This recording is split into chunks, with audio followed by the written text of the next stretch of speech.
గిజిగాడు అంటాడు మహానుభావుడు గుర్రం జాషువా గారు.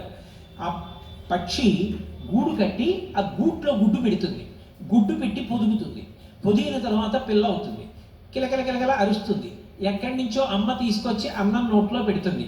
రెండు రెక్కలు వచ్చిన తర్వాత అప్పుడు ఎగిరి వెళ్ళిపోయి తన సంపాదన తాను సంపాదించుకుంటుంది. తను పుట్టడానికి, తాను పెరగడానికి, తాను ఉండడానికి, పెద్దదైన తర్వాత తాను గూడు కట్టుకోవడానికి, ఇల్లు కట్టుకోవడానికి స్థానమైనది చెట్టు. ఆ చెట్టు లేని నాడు తన బతుకు లేదు. అందుకే పండు తింటే గుజ్జు జీర్ణం చేసుకుంటుంది కానీ గింజని జీర్ణం చేయదు. మళ్ళీ చెట్లు రావాలి, చెట్లు రాని నాడు నాకు కృతజ్ఞత ఎక్కడుంది? చెట్టు రావలసిన గింజని జీర్ణం చేసుకోనని గింజలని భూమి మీద వదిలేస్తుంది. మలంలో రెట్ట వేసినప్పుడు గింజలు వదిలేస్తుంది. మళ్ళీ ఆషాఢం, శ్రావణం, భాద్రపదం వచ్చేటప్పటికి వర్షాలు పడతాయి. వర్షం పడ్డప్పుడు జామ గింజ జామ మొక్క అవుతుంది, సీతాఫలం గింజ సీతాఫలం అవుతుంది, మామిడి టెంక మామిడి మొక్క అవుతుంది. గింజలలోంచి మొక్కలు వచ్చి మొక్కలు చెట్లు అవుతాయి. తాను ఎక్కడ పుట్టిందో, ఎక్కడ పెరిగిందో, ఎక్కడ వృద్ధిలోకి వచ్చిందో పక్షి మరిచిపోకుండా అవి పెరగడానికి గింజలని రెట్టలో వేస్తోంది తప్ప జీర్ణం చేసుకోవట్లేదు. ఒక పక్షి ఇన్ని చెట్లు పెరగడానికి కారణమైంది.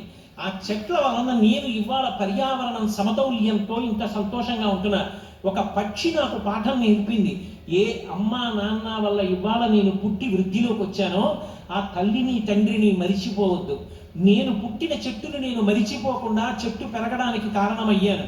నువ్వు కూడా నీ తల్లిని తండ్రిని మరిచిపోకుండా వాళ్ళని నీతో ఉంచుకొని వాళ్ళు పెట్టిన అన్నం తిని నువ్వు వాళ్ళతో కలిసి ఉండి నీ ఒళ్ళో వాళ్ళు ప్రాణం వదిలితే అంత్యేష్టి చెయ్యాలి తప్ప వాళ్ళని ఎక్కడో పెట్టి నీకు వాళ్ళు భారం అనుకోవడం మర్యాద కాదు అని పాఠం నేర్పుతోంది పక్షి. అందుకే పంట రాగానే దాన్ని గుత్తి కట్టి తీసుకొచ్చి దేవాలయాల్లో కడతారు.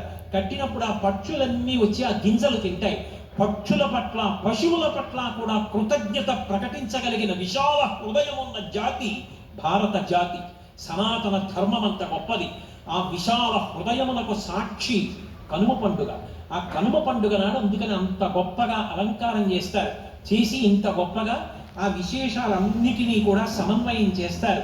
ఇంత గొప్పగా జరిగేటటువంటి ఈ భోగి, మకర సంక్రమణము, కనుమ అనపడేటటువంటి ముప్పేటగా జరిగే పండగ త్రివేణి సంగమం.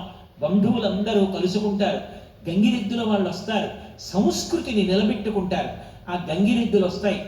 అలాగే ఆడపిల్లలు, మగపిల్లలు చక్కగా ఉయ్యాలలు వేసుకుని ఆడుకుంటారు. హరిదాసులు వస్తారు. వాళ్ళు ఒక చోట నిలబడి ఏమీ పుచ్చుకోరు. వాళ్ళు బిగ్గరగా కంఠంతో పాడుకుంటూ వెళ్ళిపోతూ ఉంటారు.